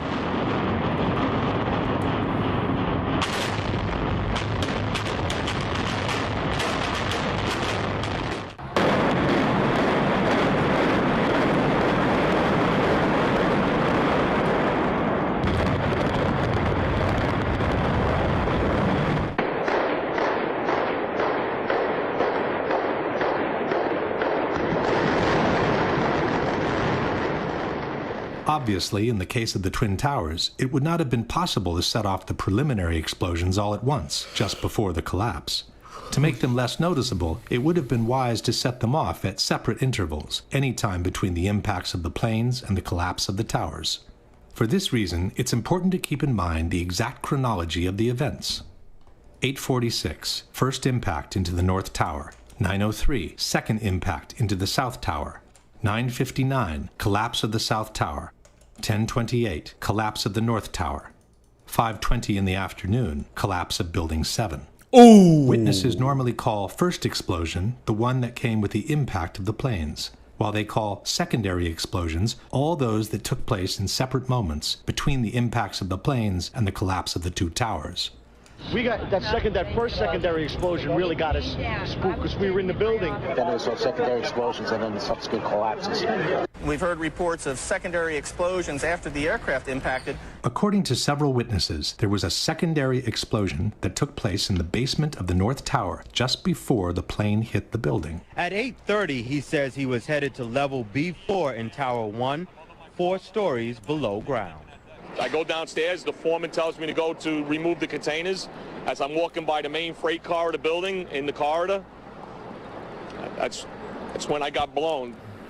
I mean, Me too. The impact of the explosion, of whatever happened, it threw me to the floor. Morelli then remembers a second explosion, separate from the first. I was racing, I was going towards a bathroom. All of a sudden, I opened the door, I didn't know it was a bathroom, and all of a sudden a big impact happened again. And all the ceiling tile was falling down, the light fixtures were falling. According to the 9/11 Commission, it was the jet fuel pouring down the elevator shafts that caused the explosion in the basement. From the final report we read, a jet fuel fireball erupted upon impact and shot down at least one bank of elevators. The fireball exploded onto numerous lower floors, including the B4 level, 4 stories below the ground. but the witnesses described an explosion that took place in the basement before the impact of the plane. Very strong. Boom! An explosion so hard that pushed us upwards. Upwards. And it came from the basement between the B2 level and the B3 level. And at that moment, I thought it was the mechanical room where they have all the pumps and the generators for the building, that maybe a generator just blew up on the basement. Now, 20 years in the building, you know something that comes from the bottom and something that comes from the top. And when I went to verbalize that it was a generator, we hear, boom, all the way on the top, the impact of the plane on the top. Oh my God. 2 different events, 2 different times. There are others who remember several explosions after the one from below. It came from, I believe, at first we believed that it came from the mechanical room. Then we heard a series of other explosions that sounded up on the above levels of the building. I was in the B4 level, and on my way, I heard a bomb. So I says, probably the transformer again blew up. So I stepped back, finished what I had to finish, and I started towards the door again. And there come a big blast with a big ball of fire. The 2 separate explosions were recorded at a distance of about 9 seconds from each other during a business meeting that was taking place in a building nearby, One Liberty Plaza.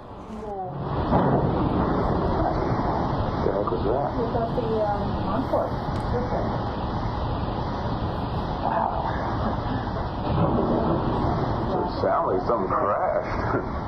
When faced with this precise question, the editors of Popular Mechanics chose not to answer it and fell back on the generic explanation of the jet fuel in the elevator shafts. Ask what your guys' explanation is for Willie Rodriguez's testimony that he heard, experienced, and his coworkers were actually burned by an explosion in the. As someone in the EU without some of the context, how common is 9/11 conspiracy like this for real?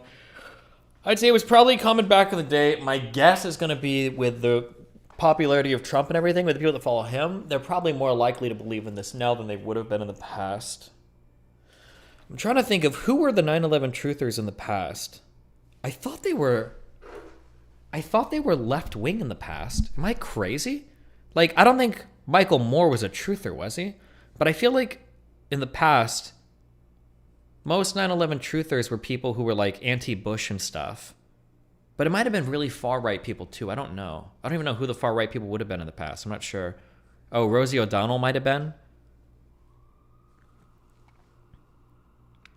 Spike Lee was a truther. Both sides. Destiny's running away from this section. There's nothing I can do with this section. You've got a few people saying they heard bombs. I can't present any evidence against that. And Jesse Ventura, yeah. Yeah, I felt like it was more of a left-wing thing. But now with Trump and the whole anti-establishment shit, I think now it's probably more of a right-wing thing. There's probably a decent amount of like Trump fans that are thinking about it as well. Wait, why are these not... What's going on here?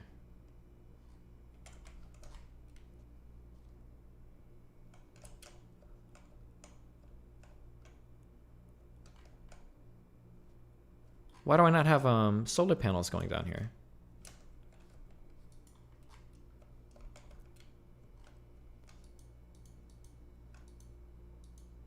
Oh, I disconnected my robot. Basement of the North Tower prior to the plane hitting, and this has been verified by at least 20 different eyewitnesses. Jim Mix of Popular Mechanics. When the plane struck the buildings, they penetrated the internal core. Jet fuel poured down stairwells and elevator shafts, setting off secondary explosions. Not to mention the horrific impact of these fully loaded planes hitting the structure and causing enormous swaying. It's interesting to know too that you still didn't address the fact that it was before Empire State Building crash back in 1945. But the explanation of the jet fuel in the elevator shafts has several problems of its own.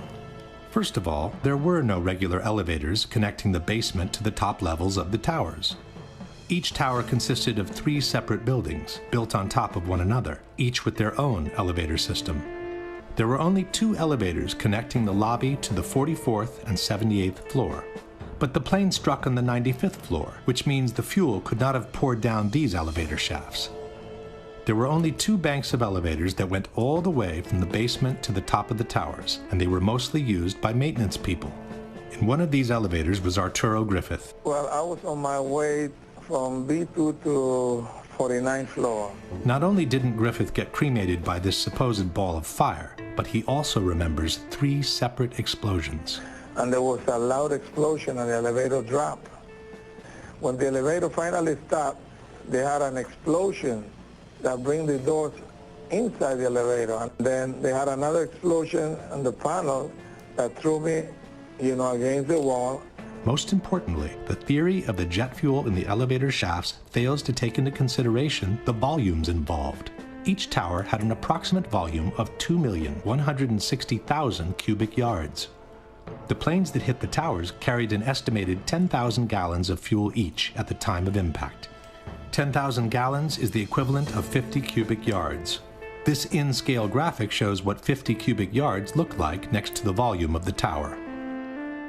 Assuming that about half of the fuel was consumed in the initial explosion, we would be left with some 25 cubic yards of fuel available. But most of this fuel is needed to ignite the fires at different floors, as explained by Mr. Meggs himself. Jets crashed into buildings. They crashed at an angle, which meant that their wings, which is where they store most of their fuel, cut through multiple floors. So they splashed fuel and debris across multiple floors of the building, igniting fires. So even assuming that, for some strange reason, 5 of those cubic yards were all to end up in the only elevator shaft that goes all the way to the bottom of the tower, there wouldn't be enough to reach the basement in significant quantities. Your typical 10-foot by 30-inch backyard pool contains roughly 1,000 gallons of water, which is the equivalent of 5 cubic yards. How much, I don't know, how much jet fuel do you need to make an explosion? I don't know. Isn't jet fuel like extremely chemically potent, or the potential energy, the potential chemical energy pretty high? I have no idea, maybe, I'm not sure. Imagine dumping the water from this pool into this kind of elevator shaft with a drop of more than 1,000 feet below, and you'll get the idea of how much fuel can actually reach the bottom. In any case, the fuel in the elevator shafts theory could never account for the powerful explosion that literally devastated the lobby of the North Tower 1 hour after the first impact and before the collapse of the South Tower. There was a secondary explosion, probably a device either planted before or on the aircraft that did not explode until an hour later. Then somebody said that they saw an airliner going to one of those towers. Then, I don't know, an hour later than that, we had that big explosion from much lower. I don't know what on earth caused that. In fact, these firemen reported 3 large explosions in Tower 1, which took place after the plane's impact. They also confirmed it was the 3rd explosion to devastate the lobby of the tower. Damn. It was an explosion. It was in the lobby, and the 3rd explosion, the whole lobby collapsed on us. What you told me is that there was a plane or whatever hit the building, then a secondary explosion. It was like 3 explosions after that. We came in after the fire. We came when the fire was going on already. We was in the staging area inside the building, waiting to go upstairs. Then it exploded. The whole lobby collapsed on the lobby inside. It took these witnesses about 1 hour to walk down from the 82nd floor to the lobby of the North Tower after the impact of the plane. We got to the 4th floor from 82nd floor. We stuck on the stairs for a while. We finally got down to the lobby. Then we get to the lobby, it was this big explosion. I don't know if everything went just like what you just seen. That's what we went through before we came out of the building. Then when we get out the building, there's another smoke cloud came. A similar story here. The long descent from Tower 1 and the big explosion in the lobby. It was like holy hell coming down them stairs. And then when we finally got to the bottom, we were coming out on a mezzanine level there, and another explosion came right from it, just everyone flying. Yet another similar story. Big boom, come down the steps, everything fine till we got to the basement, and then everything just fell in. I got trapped in there with another guy, crawled out, kept getting hit in the head, had bags rolled around, finally we clawed our way out over the rubble. The situation in the lobby was such that there was no doubt on what had happened. The ladies that are with me were in the World Trade Center in the first building and escaped through the lobby, where they believe there was a bomb in the lobby. We ran down the steps to the lobby. There was no lobby. Everything was torn up. We came outside in the lobby. There was no lobby. The lobby was totally gone. Did you see other people? There was a woman there with her face blown off. Big glass lobby, and all the glass was broken. wires hanging from the ceiling, the signs that would hang above telling you where to go were all hanging. Is this convincing you? I mean, I imagine there could be like a million things that could cause booms or explosive sounds or explosions. I have no idea. Again, there's like a super macro event. It's like a plane colliding into a fucking skyscraper. I have no idea. It's also eyewitness accounts of shit too, right? Like, how many people didn't hear explosions? Because there were tens of thousands of people, more than that maybe, in the area that could have heard these. Like, yeah, I don't know. I have no idea. But like, I can't. What am I gonna say to like eyewitness testimony? Like, this was fake or this was real or what? Like, there's nothing I can. There's literally no way I can say anything about this, right? It was unbelievably scary to look at. Firefighter John Schroeder was climbing the stairs of Tower 1 when he heard the huge explosion from below. We were heading up to the 24th floor of the stairwell, and all of a sudden our building got rocked. We got bounced around in the stairwell like pinballs, man. And we just said, you know what? Time to go. We came down, it looked like a bomb went off in the lobby. Everything was exploded, everything was gone. We're like, what is going on here? For every window in the lobby to be exploded. I mean, them windows were like as thick as forget it. They were 2-3 inch glasses, you know, come on. They exploded out of the lobby. You know, it wasn't from the jet fuel. No way. Then we have the accounts from those who heard explosions moments before the South Tower collapsed. John McLaughlin was a police officer for the Port Authority.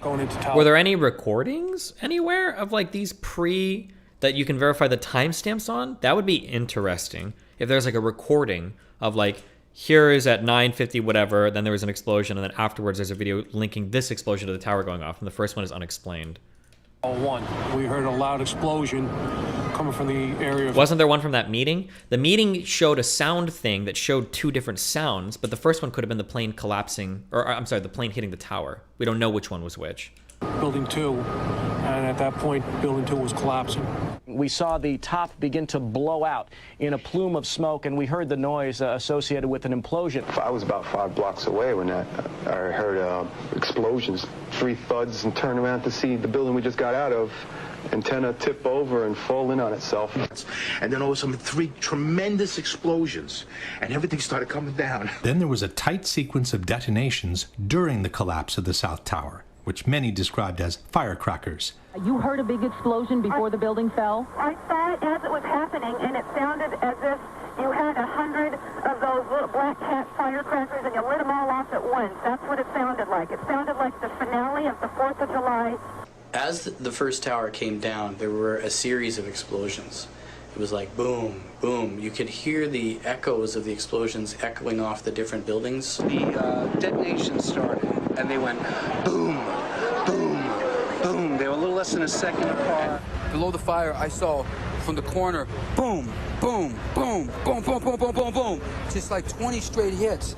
Just They were planned to take down a building. Boom, boom, boom, boom, boom, boom, boom. All the way down. So it was like boom, boom, boom, boom, boom, boom, boom, boom. From far away, boom, boom. And you heard the boom, boom, boom, boom, boom, boom. The same kind of detonations were heard during the collapse of the North Tower. Second tower, number 1, the second tower collapsed. It was the exact same series of detonations. And then it started to sound like firecrackers. Crack, crack, crack, crack, crack. And we looked up, and the second tower was coming down. The debunkers doubt that there were explosions, they say, because no explosions were recorded in the videos from the collapses. Le demolizioni fanno rumore, fanno dei botti estremamente precisi, fortissimi come li avete sentiti. Come mai nelle immagini delle torri gemelle non ci sono le esplosioni, ma c'è un solo boato continuo? Lorsqu'il y a une explosion, on la ressent. On la ressent comme il faut. Ça se mesure, on l'enregistre. Aucune bande de son ne les enregistre. Aucune. First of all, the debunkers forget that most of the television shots were taken from a distance with long telephoto lenses, and they don't carry the actual sound from the towers. While in the videos shot by amateurs, the soundtrack is usually covered by the screams of those standing around the camera.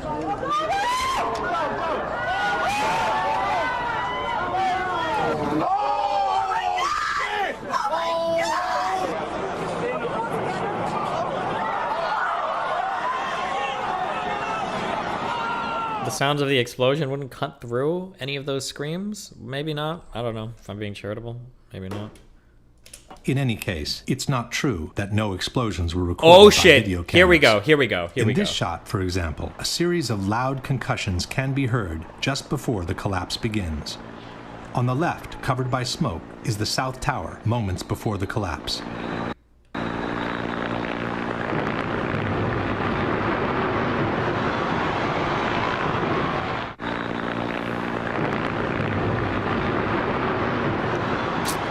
In this shot by ABC television, the initial explosion can also be heard.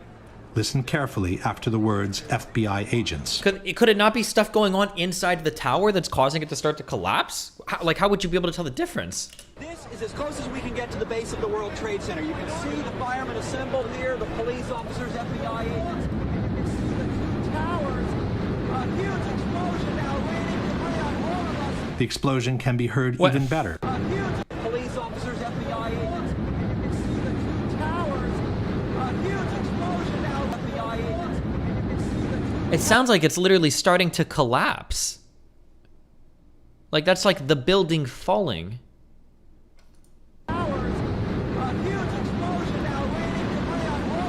The explosion can be heard even better by separating the stereo track of the microphone from the one of the camera.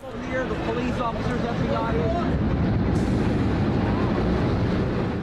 Here, the police officers, FBI agents. The same explosion can be heard in the same clip used in a PBS documentary. But a key question remained. Did their ultimate failure... Bro, the building is collapsing. But a key question remained. Did their ultimate failure... And then there were several explosions recorded after both towers had collapsed, like this one from this BBC video. This one was recorded after both of the Twin Towers had collapsed and before Tower 7's collapse.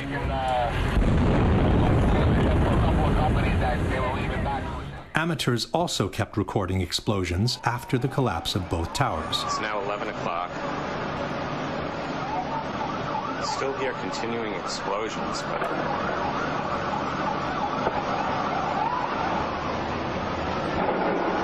Are these just bombs that didn't go off? This recording was made between 10 and 11 o'clock. The explosion came from the direction of Building 7.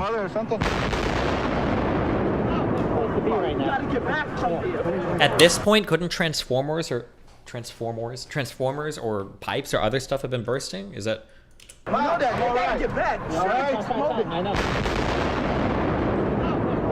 In fact, a big explosion in Building 7 was reported before either tower had collapsed. Sometime after 9 o'clock, Barry Jennings was descending the stairs of Building 7, trying to reach street level. Building Me 7. and Mr. Hess, the Corporation Counsel, were on the 23rd floor. I told him we got to get out of here. We started walking down the stairs. We made it to the 8th floor. Big explosion. Blew us back into the 8th floor. Jennings was trapped in the building for several hours, together with his colleague, Michael Hess. Mr. Hess! 8th floor, 7 World Trade. I pass the word! After they were rescued by the fire department, Mr. Hess confirmed the big explosion on the 8th floor. What's the mean with Building 7? Building 7 was another huge building in the World Trade Center that collapsed, that was never hit by a plane. And we haven't gotten to it yet in this documentary, but Building 7 is usually like the thing that the 9/11 people go for, where they're like, explain Building 7. There could have only been a controlled demolition that brought that down. A plane didn't even hit it. That's like the big one. Oh, fuck. Okay, I'm gonna actually try. I'm gonna try to sleep early tonight, I swear.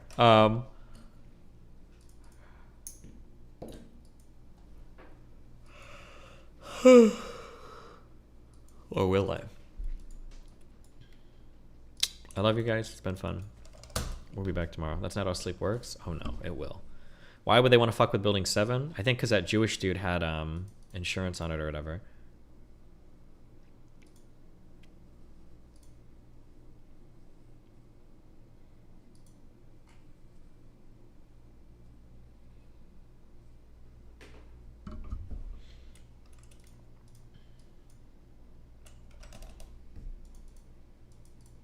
With the amount of explosives needed to top that tower, is there any explosive residue? I don't know. Good question.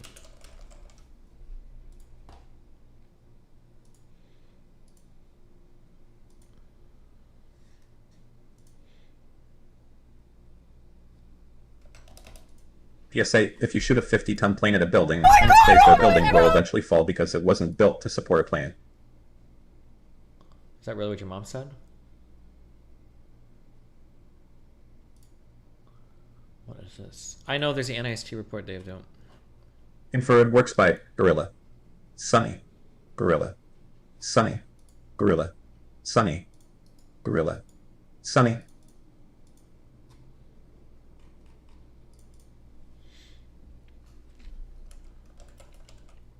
Truth or debate? When? I got nothing. Tomorrow, I think. Sorry.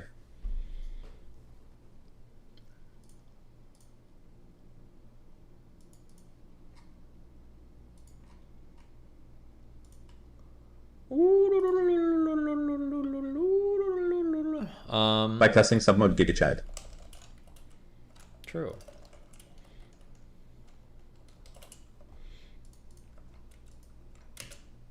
You're gonna give this new Game of Thrones show a chance? Maybe. Are you streaming later today? Hopefully not. And not a white name Pog.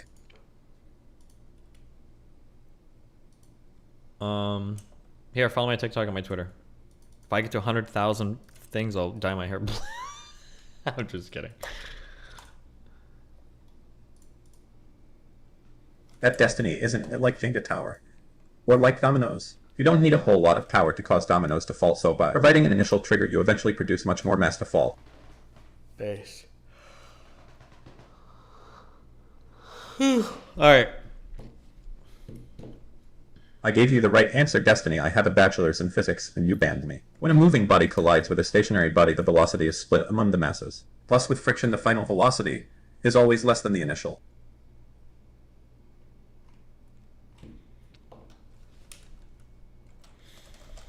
Tomorrow we're finishing this, okay?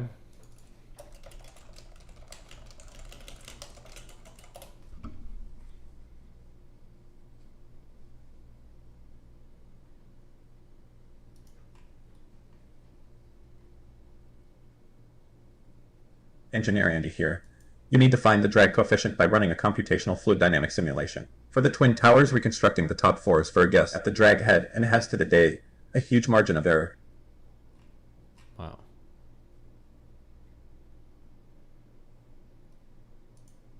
Pepe wins.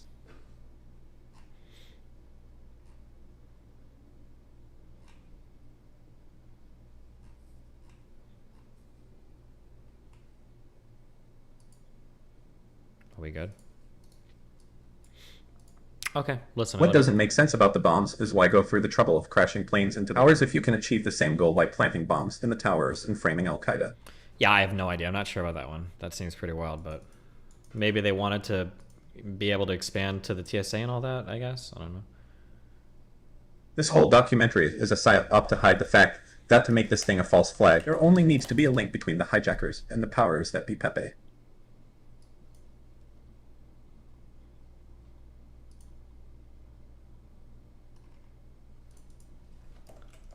Have you looked into the $2 trillion stolen and announced on September 9/10? Have you looked into the terrorist attack insurance purchased just before 9/11 attack? SRO, I just joined. I'm curious. Not yet. Haven't gotten to that thing yet, my dude. Hi everyone, Destiny feels good. True.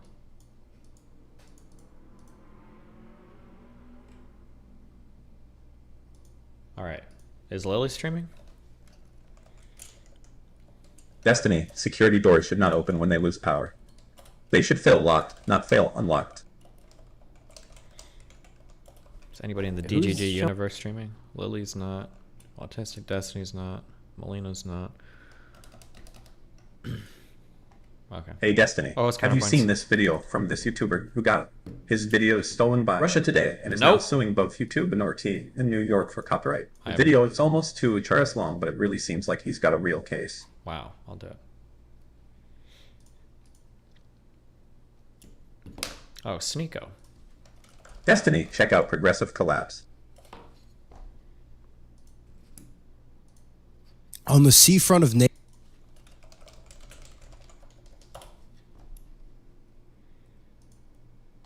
Here we go.